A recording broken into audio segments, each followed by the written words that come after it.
Very good evening. How is it? Okay, cái số cái đi. Sound ra bây giờ đâu đấy yes or no tăng hai rồi. Số nào chân mọi người. Gì đó? Yani zoom yani şu ushi buk tu người. Thôi.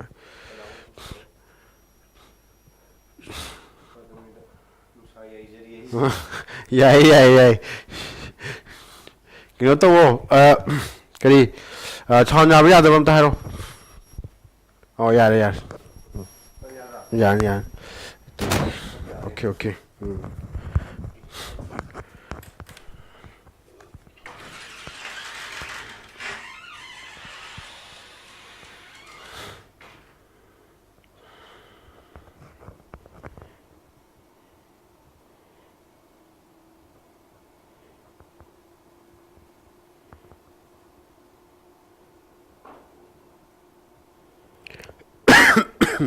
How's Min amani dam piyo sara matam. Noi cha tho sa class tau dore. Hau dore. Tau. How's arbo? Very good evening. Yengo. How is it? Aduga hawdrikan ni sara ma haige noi ngasi kya ngasi date kya no ngasi date 7 ni ko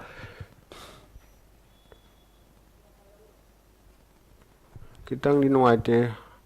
kya no habe samtok semjin ya di haibiro okay sound ya bi yong ko yong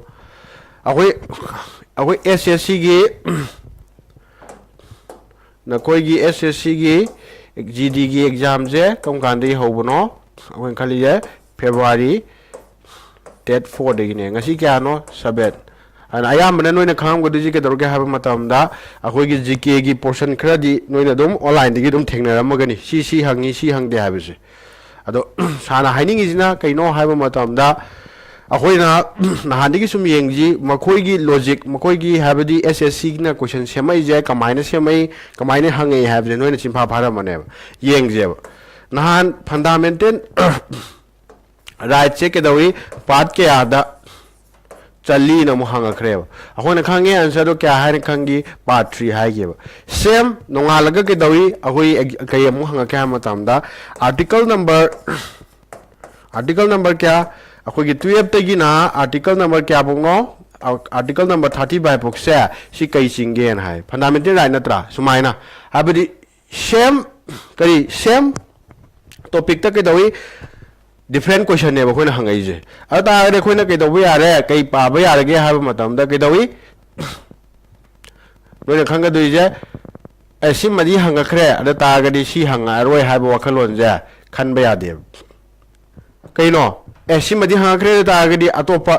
same topic ta atopa mong laga hanga pa ya ha ba je si no ne ready to chat pi ga da bu ne kyan tai ko gyan tai ta diam ta haibiro sana haining iba langning iba point je kai no have je no understand ta ro natro haro yes or no am ta haro fundamental rights ki matang da fajna hange fundamental duties ki matang da question fajna laktri DP SP ki matang da lai ko same question kari same topic kari different question name aduna khara mamuta na sanata iba tawgriba mayam ja sida yengbiraga chatpiu ko si my humble request ni ko yengo da tagri hawaji yengo ko question number 1 yengo yare screen je kitang problem khar lai re si noina kena to biro compromise to biro yengo ura bro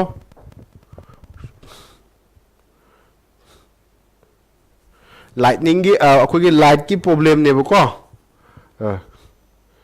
chale sa ju khang sa uye ba ko ado keno to biro ba kya ni compromise to biro yaad je ba sona kanda sem ba do ko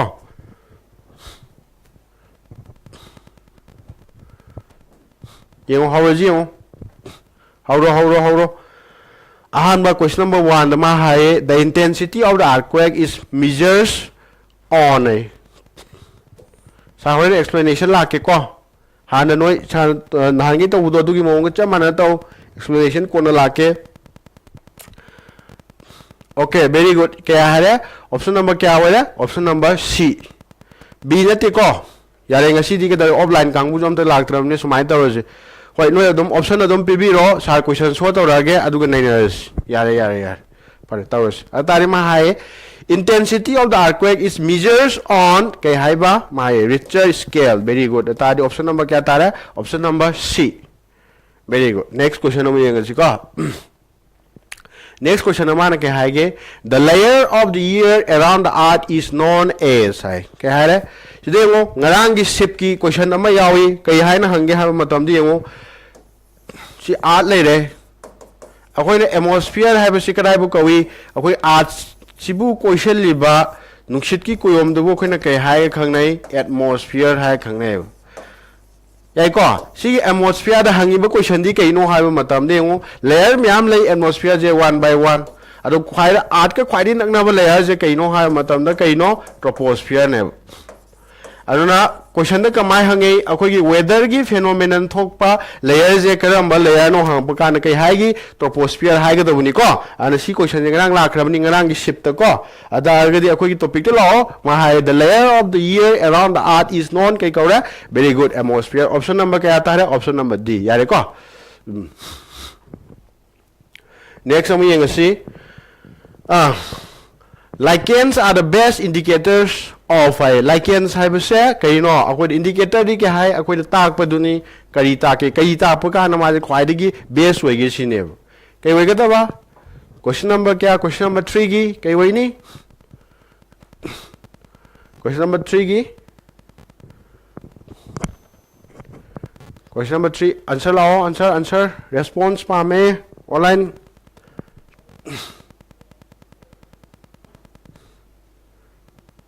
Very good. Option number C air pollution.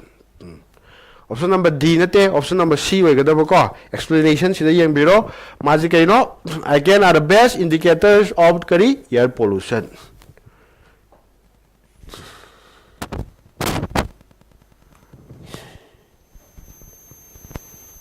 Okay, Santa the brone Santa di haije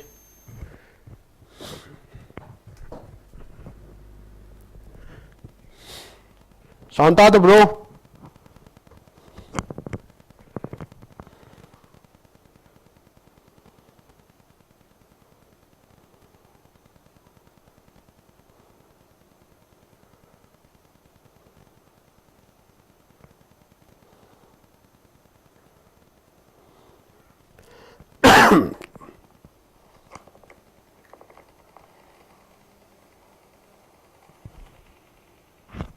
Santa the bro. Screen je compromise to biro bako glitch kharcha le bako.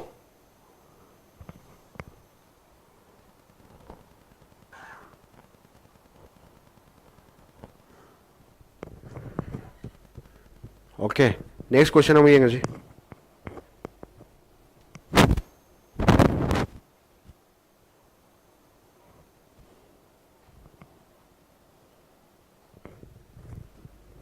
next year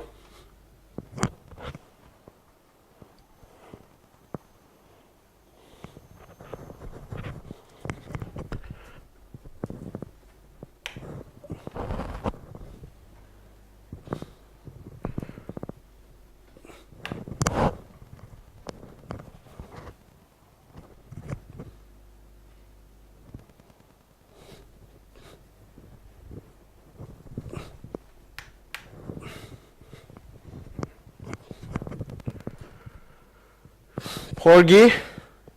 C. Very good. Makada piri je ke dawi renewable energy sources kai no hai bani kai wara solar energy. Very good yaar. Next हम ये go.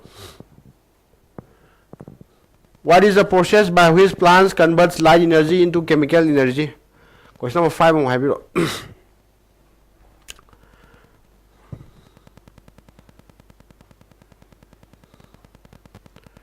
option pirakpa answer pirakpa matamda question number do hapiro ko habadi kitang lek chale ko aduna sar understand to bangam dre noina pirei option do question number kya gi no habado aduna option number B good 5 ki ke wala B ke wala ba photosynthesis aduna yo photosynthesis ki mai chemical reaction do eu haina karam manona hangba yawuni yengaji अखोइना खांगी पांबी न मसिजाक सोंबा हाइबसे करी करी सिजनागे हम मतमदा carbon dioxide अमसुंग कै सिजनानी water सिजनानी अरु कै पिथरोकनी C6H12F O6 C6H12F O6 सी canoe अखोइना glucose हाय खांगनै अरु कै हाय carbohydrate hi गसु खांगनानी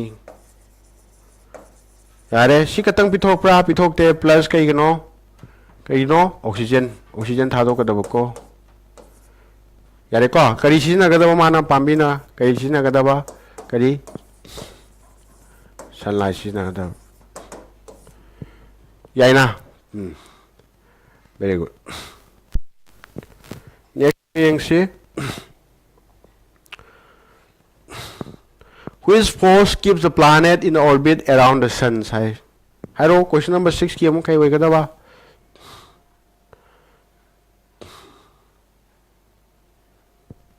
Paki B, very good. 6 ki amuk habiro, very good glucose. So me,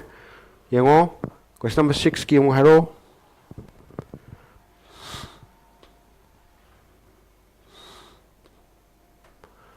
Question number 6 ki very good A. Akoy naghangi yango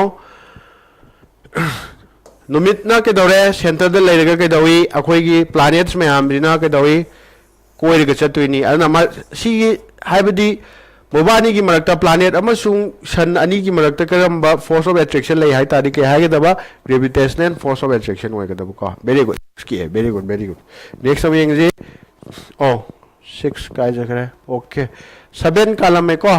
typing mistake हो रहे 8 young बिरो 8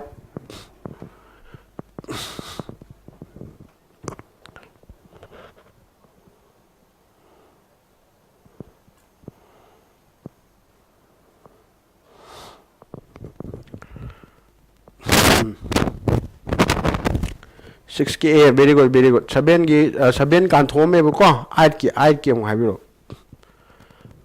आज की क्या है माहे what is the smallest unit of the matters यदि क्या है पोषक अमा हाइबनी that retains the properties of an element है पोषक तो के दोई मांगोंद यावरिबा let's say suppose के है रे कुदम ना है कांदा सोडियम है जी सोडियम जी कई नो element अमा नत्रा मानी माजे सागना बहोना मतम द ख्वाइदगी पिक पदो कई नो ये very good के वेगदबा atoms तारी ऑप्शन नंबर क्या तारे B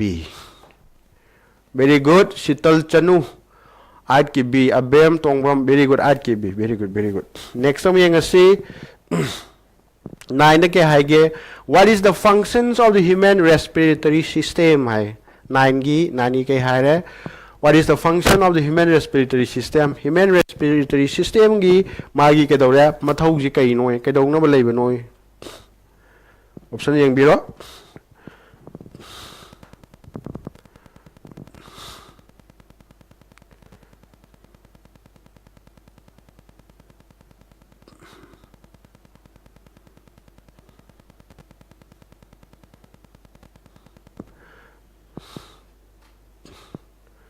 very good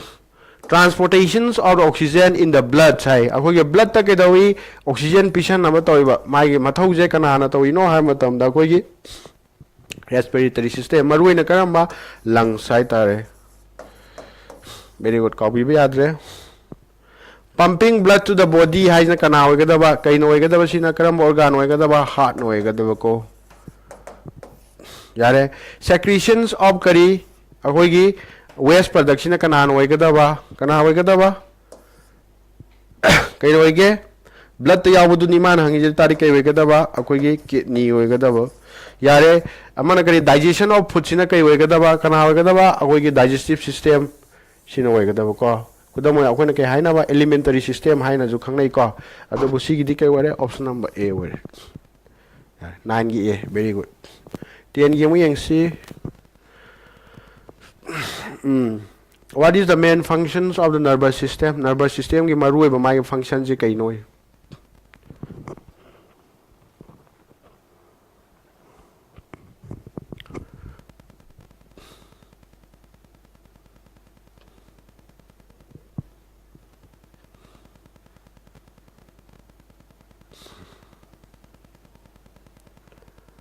Then you see, very good. Then you see control and the coordinations of the human activities. Very good.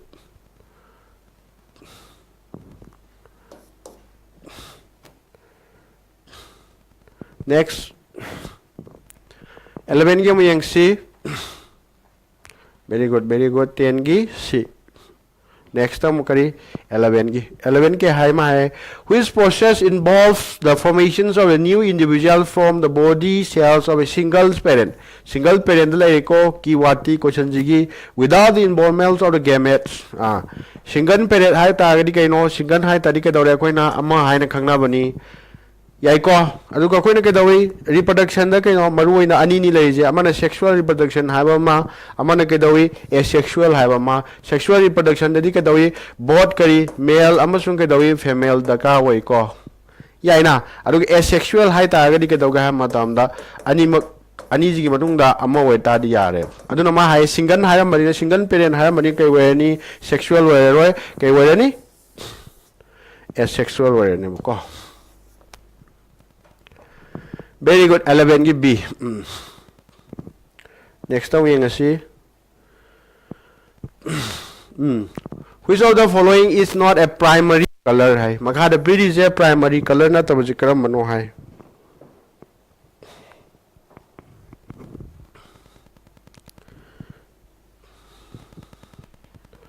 hai biro to ki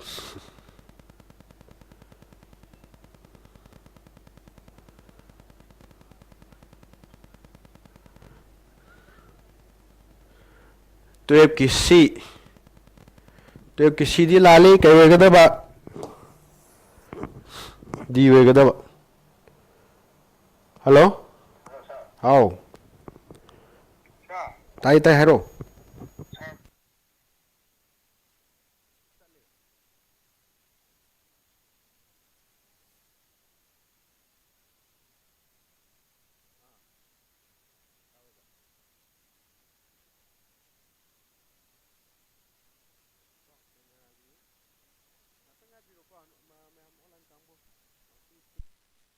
Noi problem la yese makke ba ko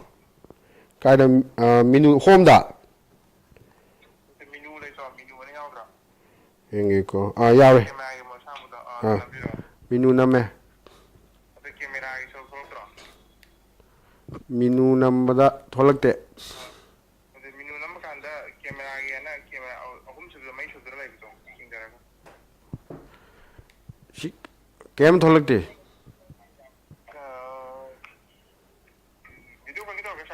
thole ngwa ko mangre thole ihe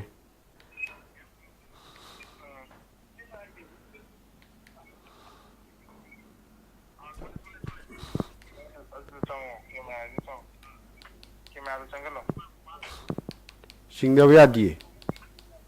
oh yeah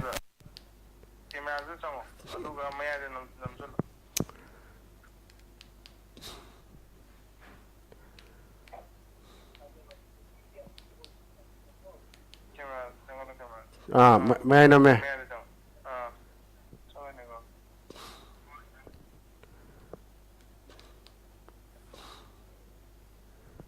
mai ai da home thabi sang ya de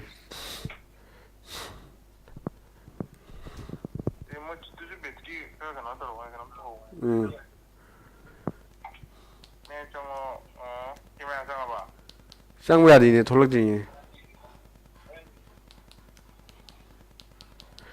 Share sin ba da bro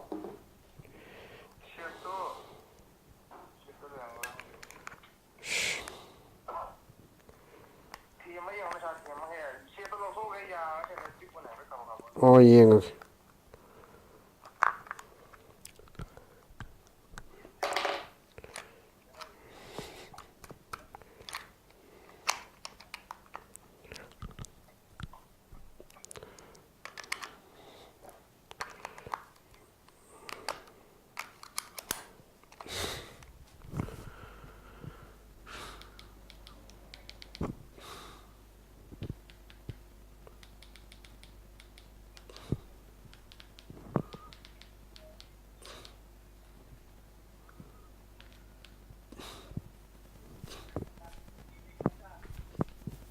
kem sat kidrebo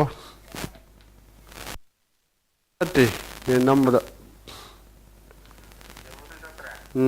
shit ki problem hale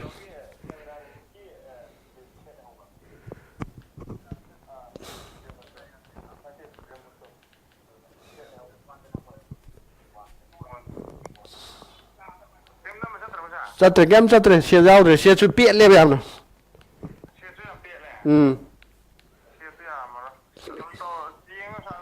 Adam tawus no la shemas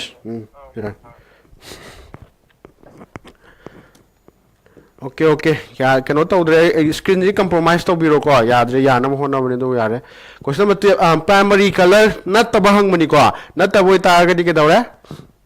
green way ga dabni yemo primary color have te kem te nat ko na koi na ke dawi printer ke daw ga ma tam da sigi muk ani ji uram gani habidi karamba yellow amasung blue red haitar si je kai ko ga ma tam da koina primary color sai khang nei ba hai ba color ahum je combination to kan da ni ke dawi ahoina ke dogo ba different color form to ko dis yare ko aduna primary color haitar kari yellow blue red ne ba adar man kai have salam green ni yaw salam dro adar green is not a kai primary color ne yare ko primary color habidi kai no san hai je kai no ma tam da yellow ne kari blue ne amasung kadi red hai ba hum je kai no ha matam these are kari primary color ne yare ko zahir mai bam next am yeng si next kari next question number 13 yare question number 13 hai ga matam mai what is the main function of the enzyme amylase in the digestive system digestive system da koi gi enzyme amylase have no mai mathau ji kai no sin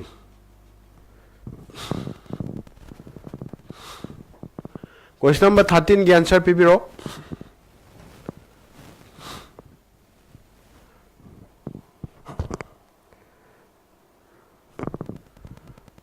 13 gi A 13 gi A nate kari amylase ti ke we ga ba akoi gi 13 gi C very good breakdown of the carbohydrate hai ko ga da ko C very good next we yang je question number 14 da ke ha what is which of the following is a characteristic of a chemical change sim haro 14 gi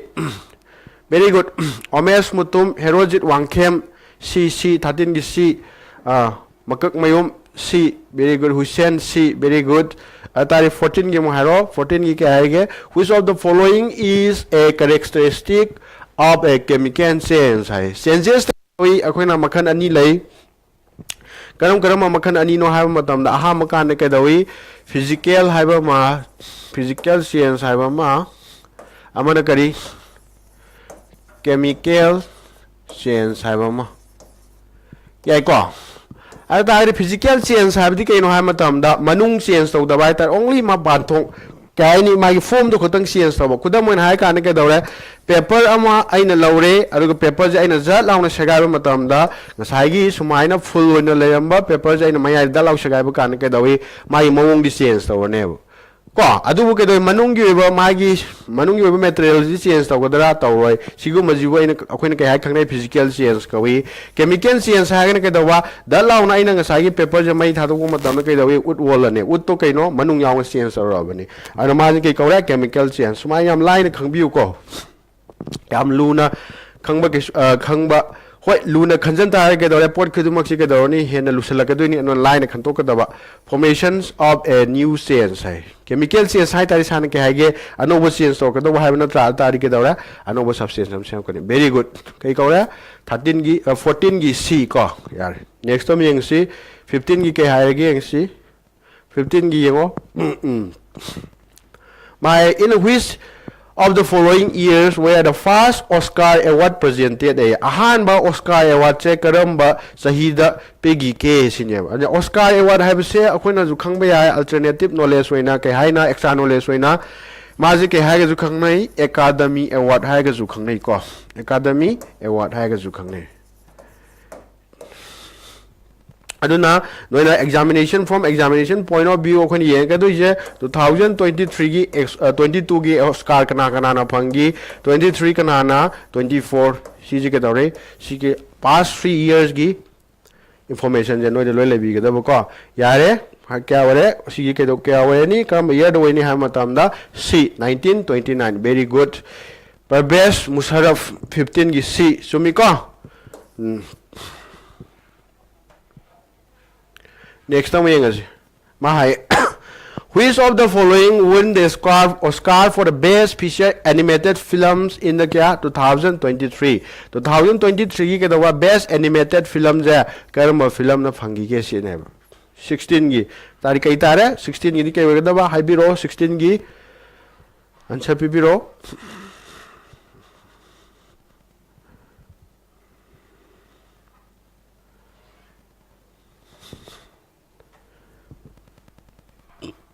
sorry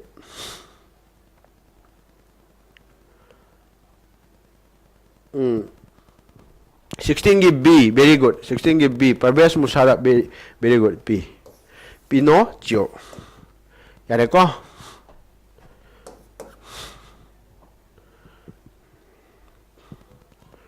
next time we want 17 gi ngasi my which of the following movies hold the Guinness Book of World Record for the most Oscar win ni makha piri ba film sing je sidagi ke dore akoi gi Oscar yamna phangman maram oi kana Guinness Book of World Record chan bage sine ko ari da habiro question number 17 gi Avatar wedera Avenger Infinity War wedera Slumdog Millionaire wedera Lord of the Ring Returns of the King wedera sin D very good D Lord of the Ring very good chumi ko 17 gi ke wedera ba D next time we say 18 da my which of the following won the best costume design Oscar in the 2023 da costume haibidi kaino makoi gi fijon dressing style jing gi matang du ni mai ke hai Oscar phang ba ko adu da jupi ko Oscar ja adu karam ba film no phange sini ko kya no hangi je 18 gi ni question number 18 gi answer pibiro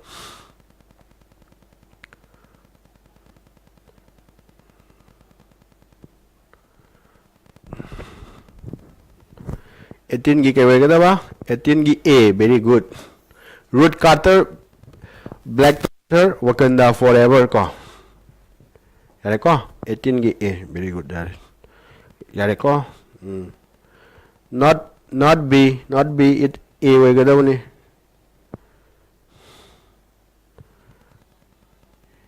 yare ko very good next time we yang see 19 gi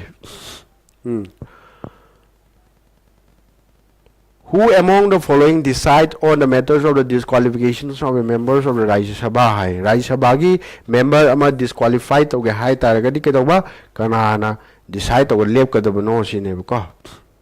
19 ge haro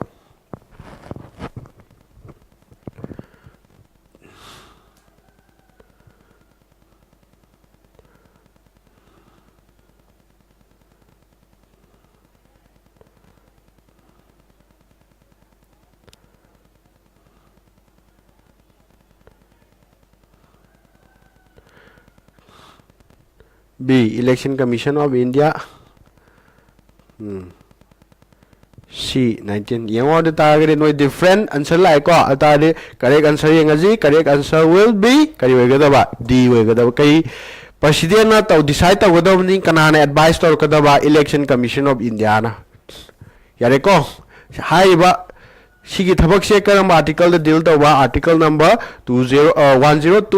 clause 1 very good D very good Lok Sabha ki jo samane yai ko Lok Sabha ki disqualify to na kana to kada ke har matam na kana na speaker we kada ko Lok Sabha ki na kana na speaker yare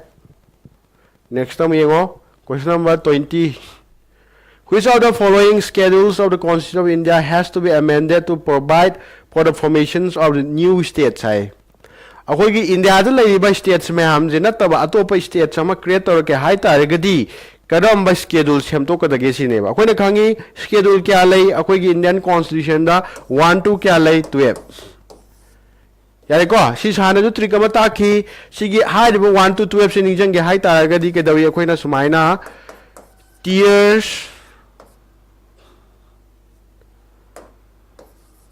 tiers of all PM haina kedawi trick ama sanai akoina sida kamaina sida 1 2 3 4 5 6 7 8 9 10 11 12 yare 1 na kari territory 2 na kari emoluments habdi kaino makoi salary ama kamai tawge habaduni adit kari a na kari odd and affirmation adedi kedawi 4 na kari rai sabagi kedawa makoi gi kari odd and affirmation lobudani adedi 5 na kari akoi gi fifth schedule gi matang da 6 na kari other schedule area habani 7 na kari akoi gi divisions of powers adedi 8 na kari official language 9 na kari land reform 10 na kari disqualification 11 na kari panchayat 12 na kari municipality sumain lei ko ata gari ngoma hai karamba akoi gi anova state ama semake hai tari karamba gari schedule je semdo ko dono hai bani ata gari schedule da leiba da 1 2 12 leiba kan je karamba schedule no akoi gi territory gi matang la deal tawri bu se hai matam na kya no first schedule le yare ko ata gari ke dawani karamba sengto ni first schedule semto ka ne ko yawi ko 20 ki kya no 20 ki a very good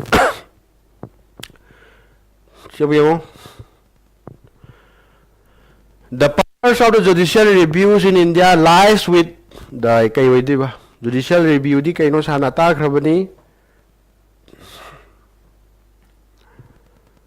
21 ge habiro 21 gi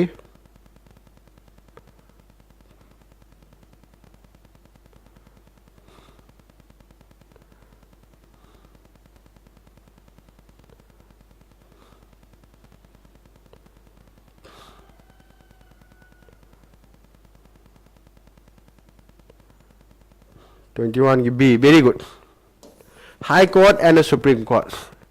very good A nati ko B wegadaba ko habidi ngo judicial review habidi ka ko ge ha matam da sa shi kitang explain tawronge ngo akoina khangi organs of government na le yego organs of government ji kai kai no le je koina number 1 da kari legislature ko yare mathang da kari executive ahum subda kai no koin khangi je judiciary yare ko hai ba ahum ji kai kawi akoin organs of government hai ka khangne ko yare adadi judicial review hai ta di kadai bu ko ge hai matam da hari ba first to organ hai ba di legislature amasung executive ani na tawri ba thabak si bu ke doi whether it is constitutional hai ba di constitution na chana ba yabra yadabra hai ba si bu yengshin ba ji bu kai ko ge hai matam da akoina judicial review hai ga khangne kana yengshin ga dui no judiciary na yengshin ga dui ni yare judicial review ko isi bu aduna hai ba power ji kana na ngamge hai ba ni man hangi je ama kaina supreme high court amasung supreme court kaigi no supreme court khata oidri di hai ta gi yung high court hai ba si kaigi level na work to no state ki level na work to na tra atari state level na ju kai lege koina legislator leitro laiko adi kai lege executive su leitro executive lei yaraba adu tari ke dawre makhoi ani na ke dawi law semak pa yadro atari adu ki law do whether maji ke dawi constitution na yadabra habi yengjam ji kana ngam du no high court na ngam du no so atari ke dawre answer the correct option will be option number kya wayani option number B wayani khawai ko why not option number 1 option number 1 supreme court khatang we ji kai gino high court ko su yausal ai ji kai gino san explain tawre ko yare chingnaba lairibra laitre level later bro level later yes or no am ta hero yes or no am ta hero question number 21 je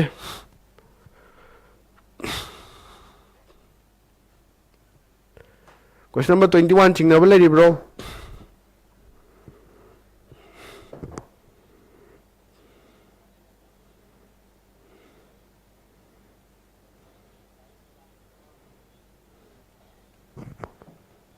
Okay, thank you adi makha lautaraju. Question number 22 dam yengo. Kya hai? 22 ki diyam lai re ko ma hai kya no, which act provide for the establishment of the Reserve Bank of India hai. Reserve Bank of India je karamba ek na karamba ek ki makha ra ke dore no establish dore no sine.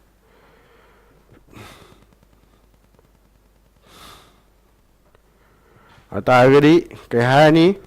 Question number 22 ki di option number kya ta hai? Option number B. Government of India Act 1935 ko. Very good. 22 ki B. Very good. Next 23 mo yang si.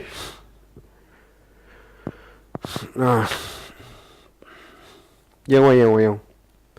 Kitang matam lo ke sukai de statement based question namla to question number 23 kya. Which of the following statement is incorrect about the Constituent Assembly hai? Constituent Assembly ki matang da makha da piri ba statement mari je karamba kaino hangi je mune yenga du jina khoina ke dora incorrect hang mani ko aran ba hang mani ko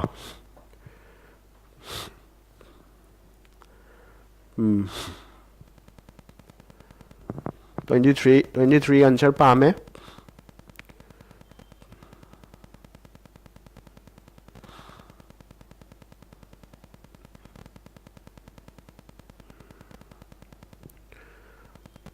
Question je muna pabiyu ko achum ba hang manati ko aran ba hang mani ko.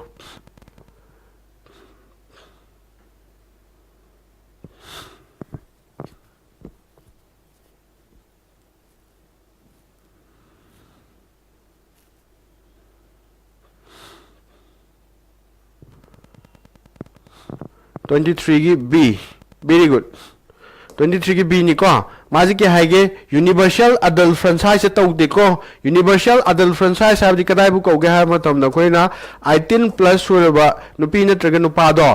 akoi voting vote hada bagi adhikar hak pi bu du koina ke dawi universal adult franchise kawi aduna constituent assembly je sida shigi idea principle da yumpa moi kana sem gi banati ko kai do ge ha matam na kai we ga da limited franchise we gi ko limited franchise adi ke da akak number mi khara khakta da akoi gi vote hada bagi adhikar pi gi bhai tar aduna lan ba hang mani na ke da option number kai tare option number B khangre ko. Yeah, very good. Next time we go question number 24.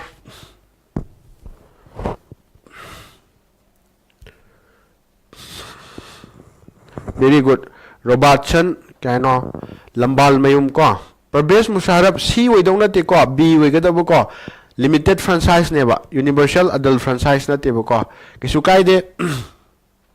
yengo. Question number 24 ke haige ma hare who has the power to appoint the officials and the servants of the Supreme Court. Supreme Court have se kaino akogi institution amani hairiba institution ji ke dawi work to goda ba khoina khangi judges ma'am le ani judges to de kanana khalli akoin atopa matter amani already advocate kamai khalli atopa matter advocate khallat kamai khange haiba amasung ke dawi akoi ke dawa servant sab ji ke daw ge hamatam da akoi Supreme Court to the work to goda low level the work to goda ba koi gi misak sing dubuni kana na khange sini ko kana no ge da ba Supreme Court have natro Supreme Court ki ma hi he chi kana waini Chief Justice of India we ne tari ke dora option je kai tare option number A tare adar High Court ki case in Supreme Court ki wari ni question je heng on thora ga Supreme Court ki mohota High Court na high re khala jeba atari High Court ki di kana we ni Chief Justice of India we ke ha ni Chief Justice ka ta ha ne understand to ka sim khambiro tare di si option je kai tare Chief Justice of India tare 24 ki A very good. Next 25 ke mu yem biro CGI, very good.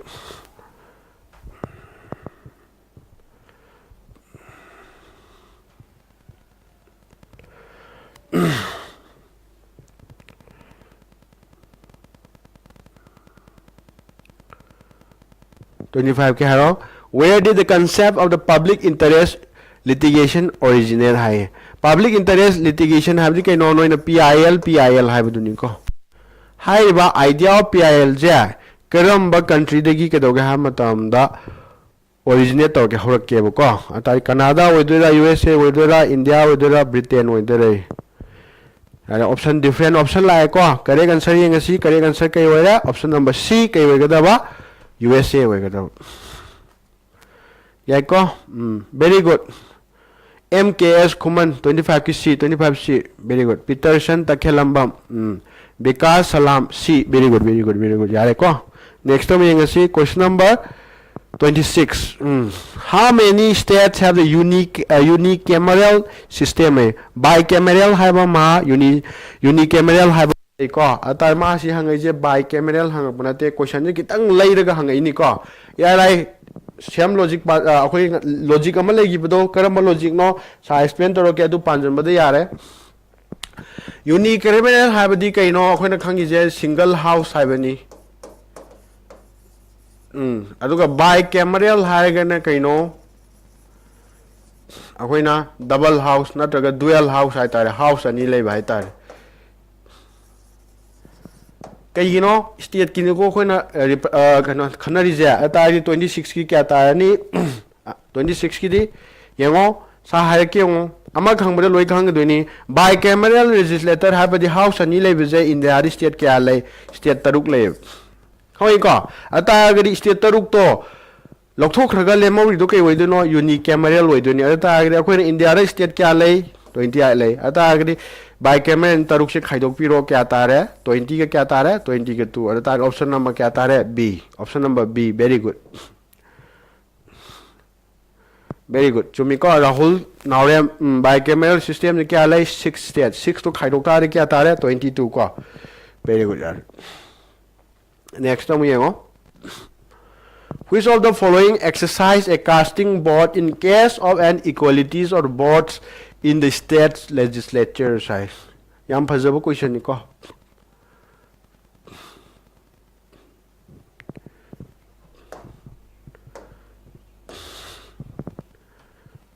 $26 ki B yare 20 ke 7 ki habiro yengo The casting board have say kaino akoin khang na bo na ji yengje example ama pirak ke ngo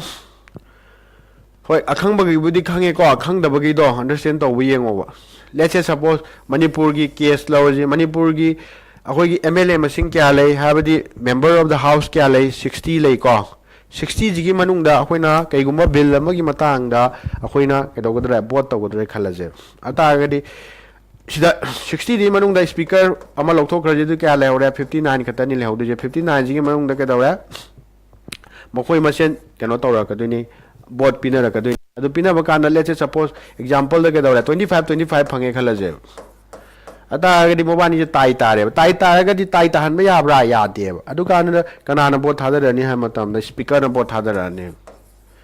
Always time no khanga da ma speaker di nutrient oina lege dawni ko adu try tara ma tam ne speaker no board thadrak pu du dubu kai ko ga ma tam no khoina casting board hai khangne bu ko ya le tare kai tare 27 ki kai tare ni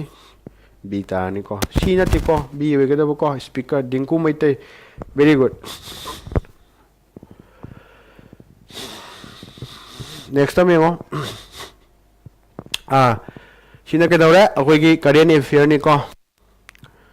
ma hai The Shahid Chandrasekhar Azad Birth Sanctuary is located in which state? Question number 28 ki response pe biro 28 ki C atai di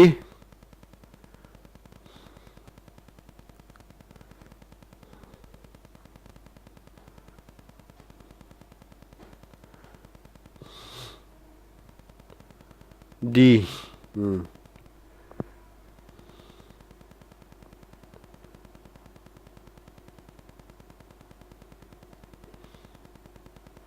Yengo difference option la ko yengo do tare ke atare Shahid Chandrasekhar Azad Birth Sanctuary habni ko ke wore option number B Uttar Pradesh very good dinku mete B chumi ko B D nati ko B we ga ko very good yare Next time yengo. Which one of the following committee was constituted to review environmental law hai.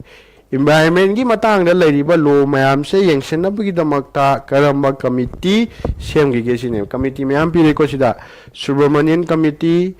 Kasturi Rangan committee, Madhav Nair committee, Ulas Karnat committee karam oidino sine 30 ki haro 29 kan graba. 29 kan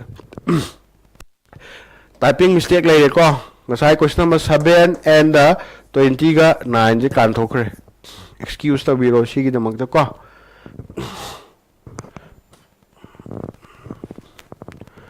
hayo 29 30 gi kya within 30 gi silai re 29 like re 20 30 gi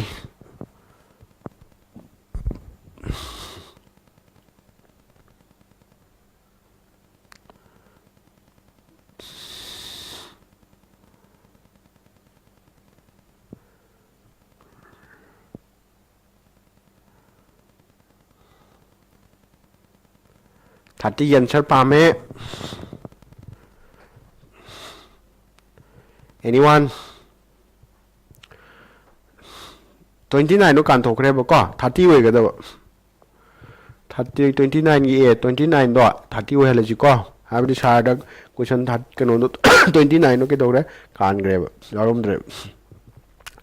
30 gi di ke we ni 30 gi a Subramanian committee very good yam sum na pire ko response phajai Robertson Lambal Mayung ko Pabres Musarab A JB Ahmad very good A next day ngo 31 gi kai wani ano batam ni yengo which among the following is the closest to the meaning of the Silbi culture hai Siri culture hai nati ko Silbi culture hai bani Silbi culture hai taraga di makha da piri ba option je si je karam mayam suna gi ko khanbi ro 31 gi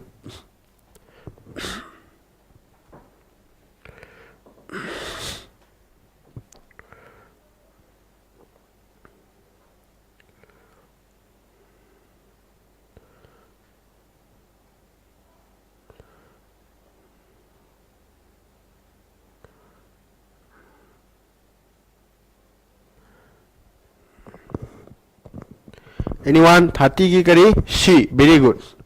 30 ki kari C forest development ko Silbi culture hai ta ga di kai wa ga da ba ahogi forest development chana ba ma gi tam je ko sim khangbiro next 32 yeng ji which of the following national park is called kari top slip hai makha da piri ba ahogi National Park Marise kai hai khangna ga matam da ahum Marise gi manung da ama je khoina to slip hai na khangne da khangna ri buje kai wai ga da ba 32 gi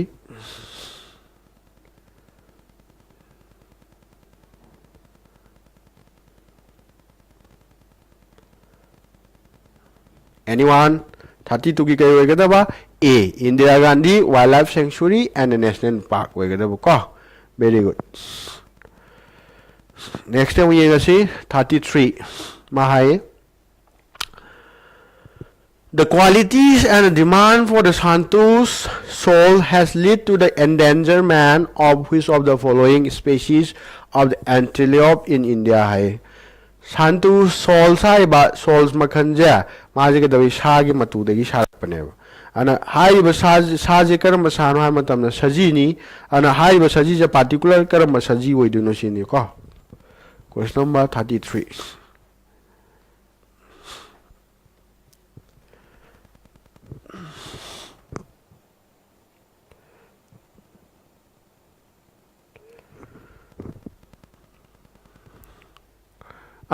33 ki kai wai ga ba chiru Tibetan antelope wai ga ba ko silai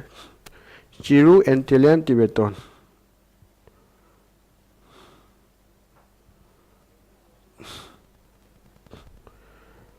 next time we want 34 from which nation Djibouti gained independence in 1977 hai Djibouti hai ba particular akoi ki country ma cha je karamba sida piri ba country mari je sidagi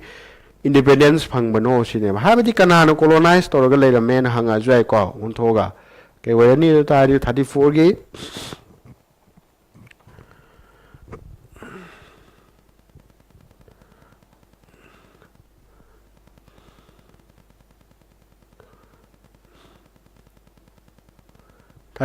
A United Kingdom no ke wega ba France wega da ko yare ko 34 gi C 35 mu yengo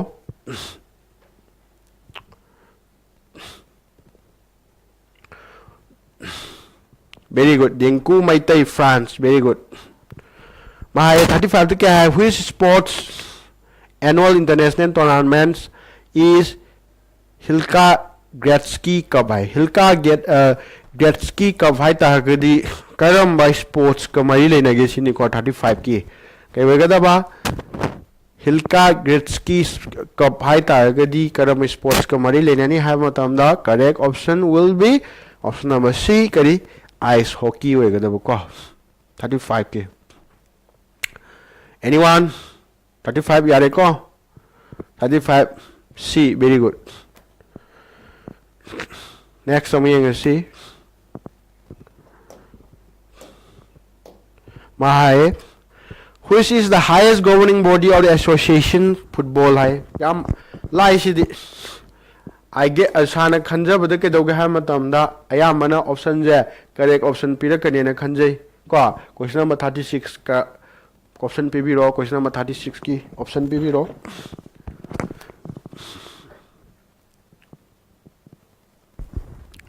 question number 36 ki option please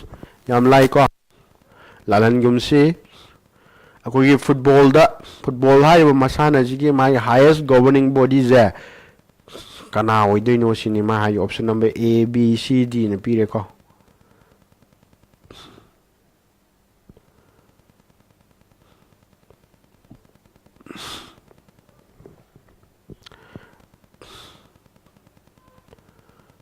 Thirty-six very good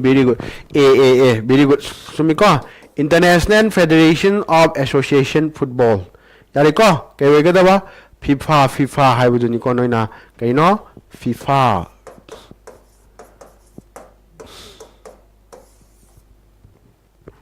yare ko A very good A next time you see 37 on which among the following that executions of the Bhagat Singh took place hai ahogi afawa freedom fighter Bhagat Singh have se mark ki hat ki banu mi se phaksi to ki banu mi se karamba numit no si hangi se ko question number 37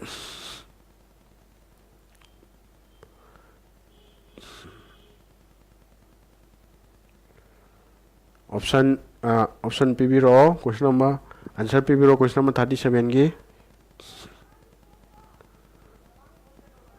B option la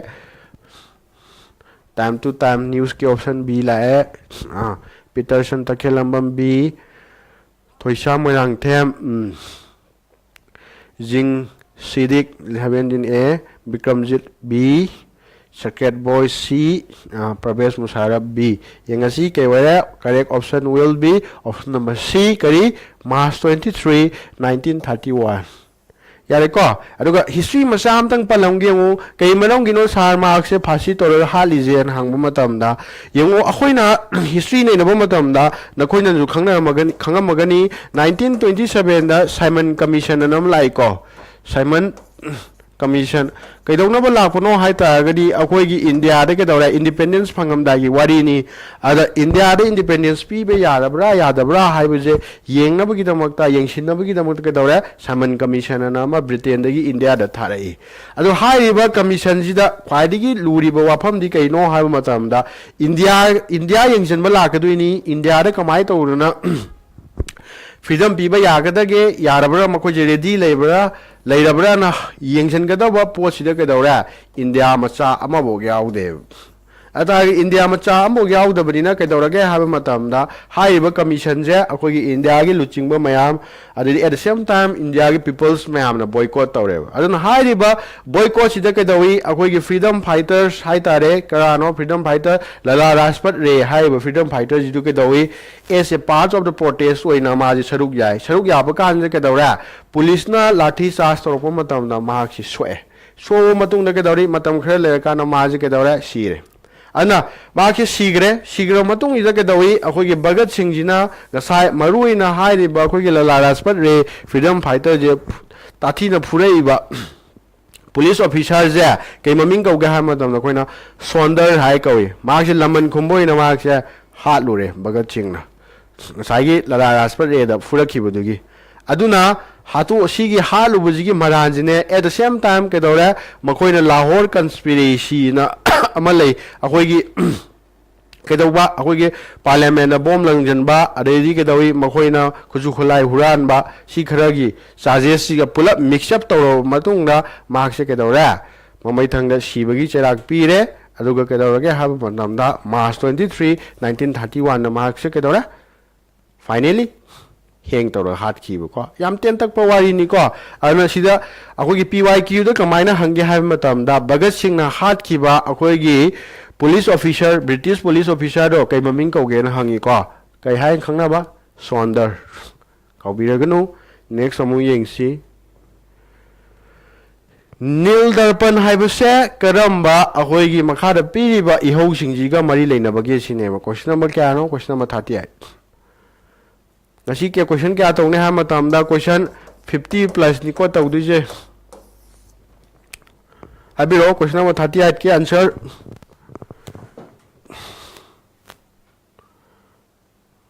anyone question number 38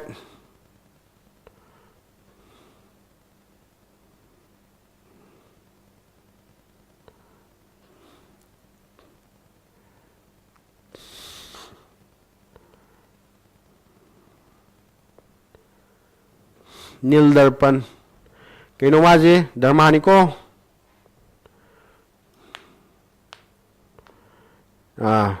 different option लाए different answer लाए correct answer जी कहीं हुआ है Indigo revolve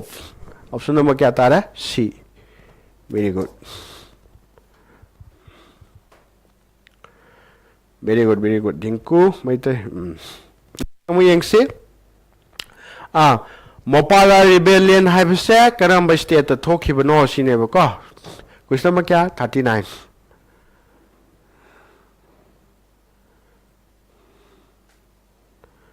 question number 39 का answer पिबिरो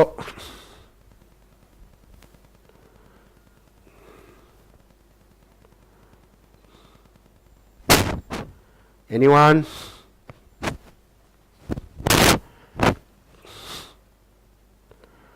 question number 39 B very good Moplah rebellion है तादी के वेगदबा केरल वेगदबको बी वेरी गुड टाइम न्यूज़ वेरी गुड सन मोयांगथेम प्रवेश मुशारफ सी नते को के वेगदबा केरल वेगदबन को नेक्स्ट टाइम यंगसी सिजु लालन गुमजी को स्टैटिक जीके नि को क्वेश्चन नंबर 40 आइने साना थाजिब लई अखोगे यंगबीरीबा व्यूअर्स में आमने के दौरे अचुम्बा रेस्पॉन्स पीरकनी ना थाजे को क्वेश्चन नंबर क्यागी 40 की दी यंगोल तारी हु वाज द इंडिया's first ICS officer यंगबीरो रेस्पॉन्स पीबीरो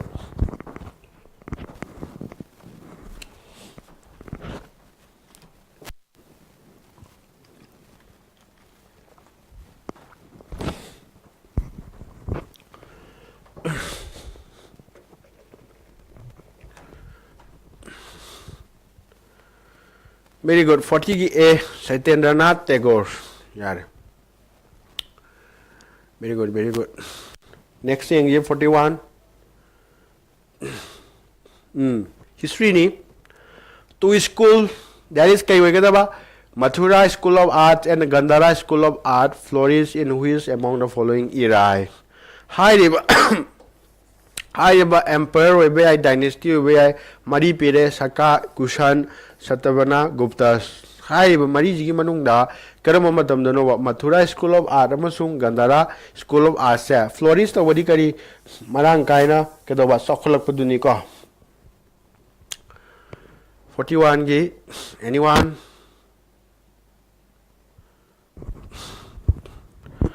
सका ओइदोरा कुसान ओइदोरा कुसान ओइदोरा सतबनास ओइदोरा गुप्ता ओइगदरा गुप्ता नॉट रोशन ओइनाम गुप्ता ओइरोय कई ओइगदबा कुसान ऑप्शन नंबर कई ओइरे ऑप्शन नंबर बी ओइगदबा वेरी गुड सन मरांग थेम को नेक्स्ट हम यंगसी question number 42 Art and culture ni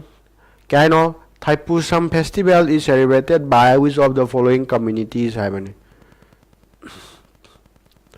not Saka Kusan way gadabani Roshan way naam Kusans very good yengo 42 ki answer pibiro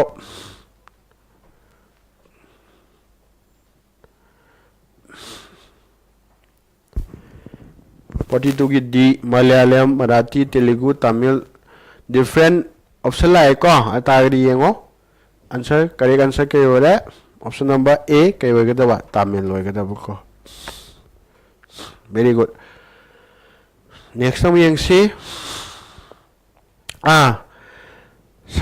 Sabarimala temple is located in which of the following states hai temple ni ko Sabarimala hai se kai legation very important niko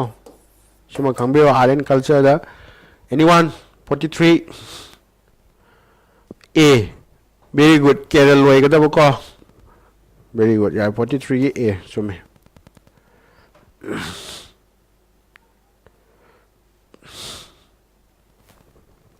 next sum yang si naika mine sisu karen affair ni naika man have se news ta ure kai de lege maje karama country de lege sin naika mine Kerala very good sorry 44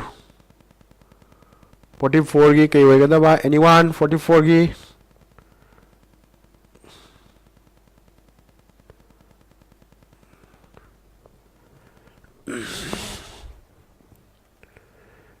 anyone 44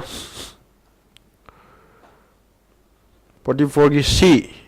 not C kai hoega da se Mexico hoega da ni ko D yare ko not Argentina kai hoega da ba Mexico hoega da ko next yengo question number 45 ke haire Falkland Island kai de legi sini recently seen in the news Falkland Island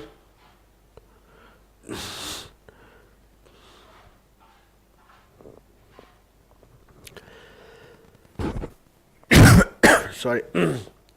Falkland Island ni kai where ni anyone option number question number 45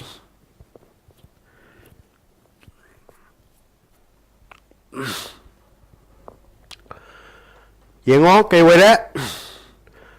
South Atlantic kai hoigada ba ocean hoigada ko Falkland Island mark se kai ha gi ju khangna ge ham matam da koina Malvinas Island ha gi ju khangna ko sorry next day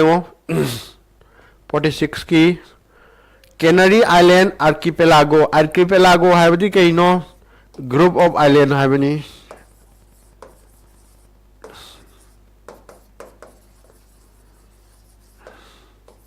yai ko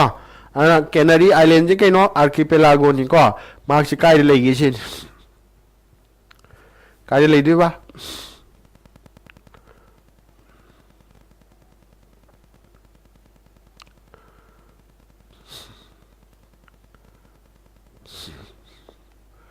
Forty-six के होएगा बा A होएगा बा को Atlantic Ocean होएगा बा को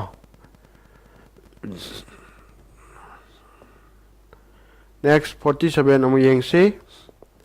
Lake prespa haiba leg prespa haiba se kai de leba leg no sin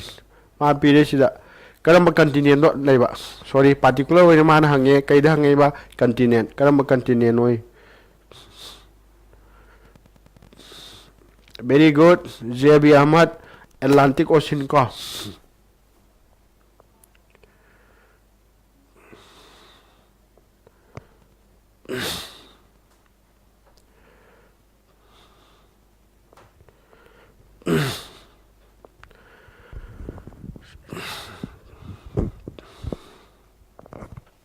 kai roi gadaba leg press pa je Europe oi gadaba ko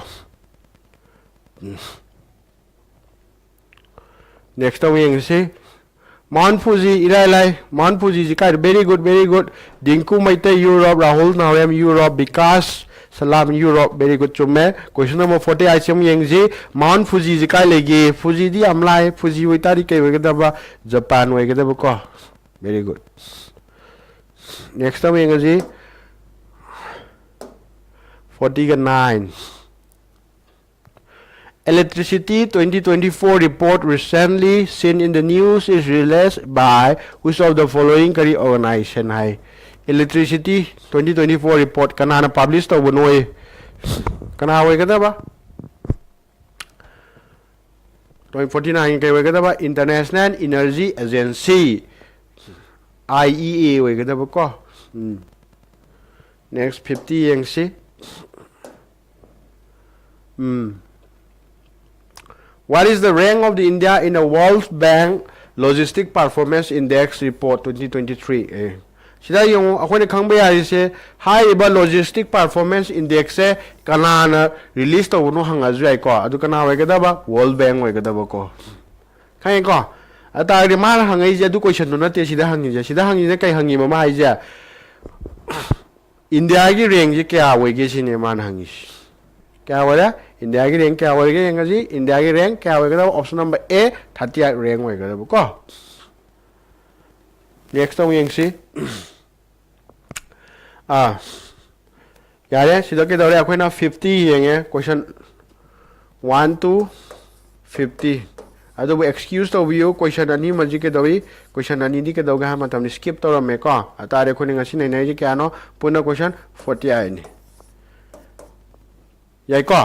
adu 40 asi ngo sida chana hen knowledge kara happy hen knowledge se kaino yenga maji ngo ma hai ke no list of the recipient of the Dada Saheb Phalker award haibani Dada Saheb Phalker award haibadi kari ga mari leina ga ha matam da kai ga film ga mari leinai ko sima khangbi ga da ba and the last ke dawi 3-4 year da kana na kamai no fangi haibse akoi khangdok ta ba ya de ba ko from the examination point of view yare ko aduga marak thatna kai gomba announcement am tang tawjage ko karino adu ta gadi kai no ha matam da koi zero level foundation course haurani ko coming Monday dagi aduga coming Monday dagi full swing da tawa hawgani aduga ngasina ke doga ha matam da demo oina live class tharakani ko hai ba 011 foundation course se kai no live class hoini ko kai bot kari bot GS amasung kari maths hoini maths ki na sababum sana tawrani GS na kai dawa sana yamna hongmo mamanda oigani ko ana interest laiba keno duna akoi chhatra jing duna ke doroge ha matam da hujik si class ek loiba kan da ke dora live class demo oina tharakani ko adu dom yeng bi yai ngasi ga hayenga ke dora demo class tawni ko ngasi kaino ngasi Friday ni Friday amasung ke dora Saturday je ke dawi ke dawe akoi ge demo live class la kani ko demo live class kai gi akoi gi 011 gi ko 011 gi ana akupa maron khangning ba jing do sigi kontok sam biro sida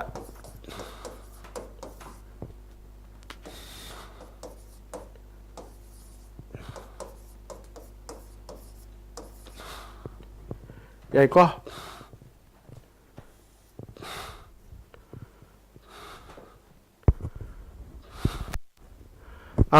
ꯑꯗꯨꯒꯤ ꯀꯣꯁ ꯐꯤ ꯑꯃꯁꯨꯡ ꯃꯥꯒꯤ ꯐꯤ ꯁ꯭ꯇ꯭ꯔꯛꯆꯔꯗꯣ ꯑꯗꯨꯒꯤꯗꯃꯛꯇ ꯁꯤꯗ ꯁꯤꯒꯤ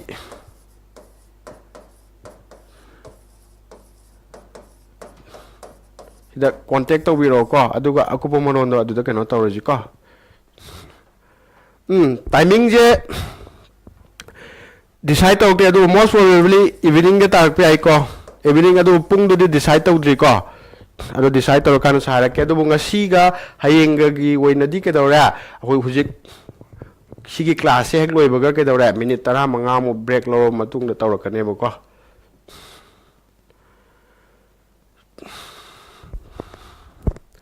ꯌꯦꯡꯉꯣ ꯑꯩꯈꯣꯏ ꯀꯩꯅꯣꯗ ꯂꯥꯛꯑꯁꯤ ꯑꯩꯈꯣꯏ ꯇꯣꯄꯤꯛꯇ ꯂꯥꯛꯑꯣ ꯑꯦꯅꯤꯋꯦ ꯌꯦꯡꯉꯣ ꯃꯍꯥꯏ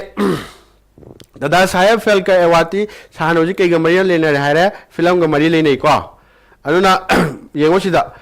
2019ꯗ ꯀꯅꯥꯅ ꯗꯥꯗꯥ ꯁꯥꯍꯦꯕ ꯐꯦꯜꯀꯦ ꯑꯦꯋꯥꯔꯗ ꯐꯪꯈꯤꯒꯦ ꯍꯥꯏꯕ ꯃꯇꯝꯗ ꯔꯖꯅꯤꯀꯥꯟत ꯃꯥꯁꯤ ꯀꯔꯝꯕ ꯑꯩꯈꯣꯏꯒꯤ ꯇꯥꯃꯤꯜꯗꯅꯤꯀꯣ ꯅꯦꯛꯁꯇ ꯑꯃꯨꯛ ꯌꯦꯡꯉꯁꯤ 2022ꯗ ꯀꯅꯥꯅ ꯐꯪꯉꯤ ꯑꯁꯥ ꯄꯔꯦꯛ ꯀꯩꯅꯣ ꯍꯤꯟꯗꯤꯅꯤ ꯂꯥꯏꯛ ꯋꯥꯏꯁ ꯁꯨꯃꯥꯏꯅ ꯇꯧꯗꯅ 2021 ꯀꯅꯥꯅ ꯋꯥꯍꯤꯗꯥ ꯔꯍꯃꯟ ꯀꯅꯥꯅ ꯀꯩꯅꯣ ꯃꯥꯁꯦ ꯍꯤꯟꯗꯤꯅꯤ नेक्स्ट टाइम 22 कना फंगी आशा पर कहीं हिंदी नी नेक्स्ट 23 कना फंगी रेखा माजी हिंदी नी 2024 की कना फंगी नकोइना थिदोपीरो अदुबु थिदोप तनब कांगबु हाय तारेको अदुगिना कई लेरे सायरमगे 2024 की कना मिथुन याइको मिथुन चक्रवर्ती याय किसु कायदे पीटर तखेलंबम सिदी के सोल ऑनलाइन होरकनी को ऑनलाइन अदुना ऑनलाइन लाइव फाउंडेशन हाइबनी को फाउंडेशन कोर्स हाइजे live foundation course live foundation course नी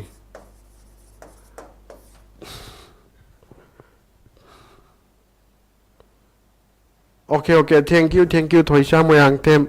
नखोई सिदगी हेन नुगाइनब सावैना जुकन मटेरियल सेमदन खोतना होनरी को अदो येंगो 011 हाबदी मरुइना को साई केनो तौद्री क्लास 12 लोइद्री 11 तमदा गाइरी अदुबु पैखादी थानिंगी अन हुजिक्तिगी ओइना रेडी तौबा याब्रा न खनबा अंगांग हंगपसु मयाम लैको मरुइना मखोइगी दमक्तनी को अखोइना के दविजे अखोइगी लाइव फाउंडेशन कोर्स तौरीजे अदुगा अराप मफमदगी लाक्थोक लाक्सिनगी फरक ताब लैबदो मखोइगी जुनी अने यामना फीदी के दौरे यामना के दौई रीजनेबल ओइरकनी को अदु फीगी मतंगदुदी पर्सनली साना पीरिबा कांटेक्ट नंबर जिदे के दौरे कॉल तौसन बिरो अदुगा नोइगा पामदो लोइना इन डिटेल पाउ फाउनरेजेबको बोर्ड कई वइनी मैथ्स अमसुंग करी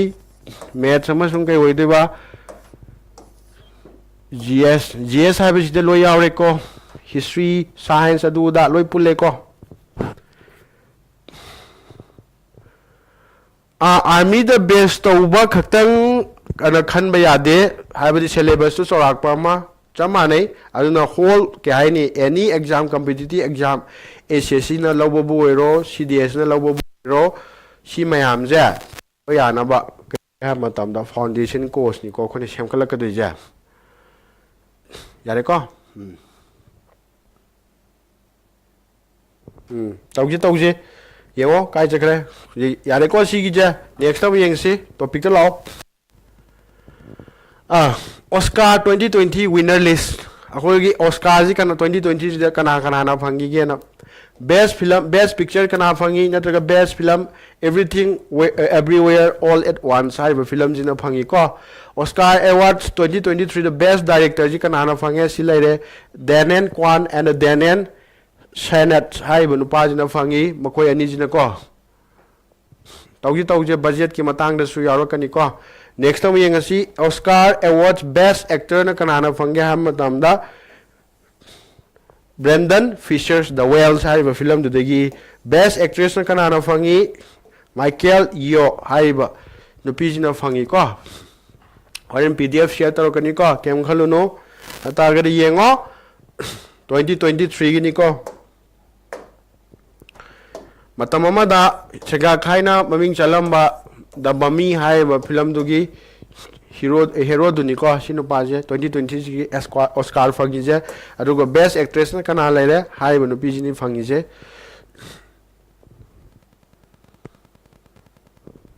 next time we go see list of the top highest waterfall in India additional knowledge ni ko India ki khwaidigi wangba waterfall ji kaino Kunchikal Fall kaida le Karnataka da ko Ojaming hairamo o sorry sayama gi ko maths ki na kanana leire maths ki na akogi sar babu na tawrani ko aduga GS ki na kari ai samak ai gi ming kai kawi Ramesh kaujai ko GS ki na sana tawrani aduga maths ki na kanana zero level life foundation do akogi sar babu ma chana tawrani ko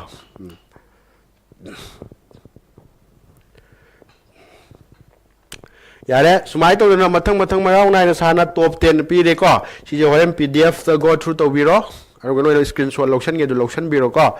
si leire waterfall hang bani ko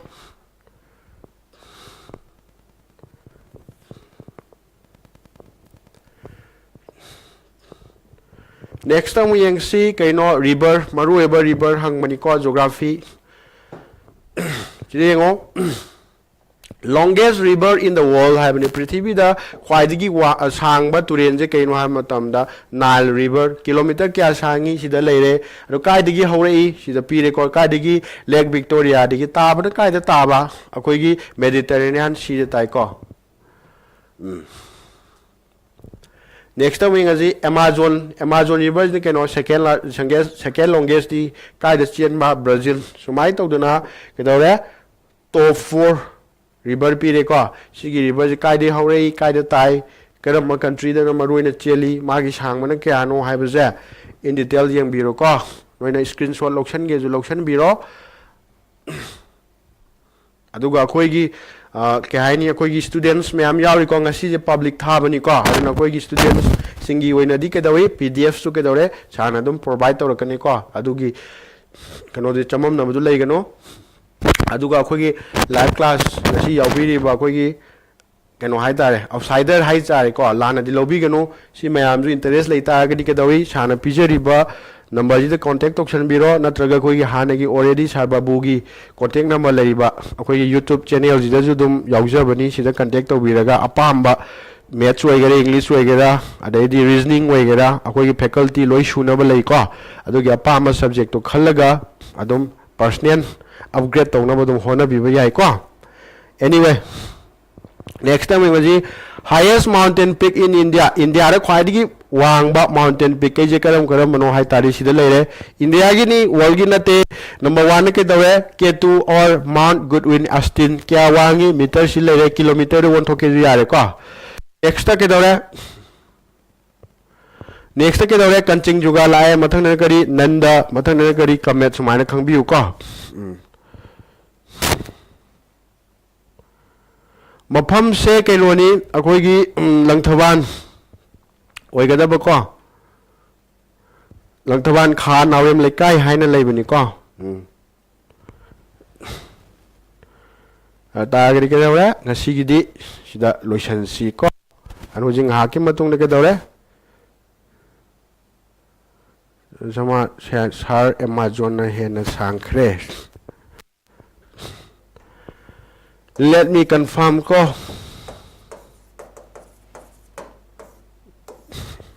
yai ko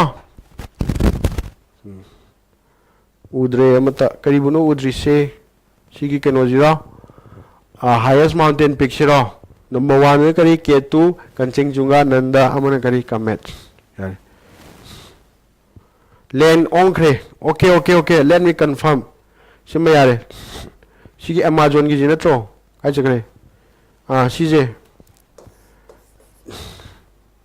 yar ba yar sheni je confusion shini je na tro no ne lai je yare ko Eveninggi oina live class se keno torage sar confirm torage hujik ko yare yare question ko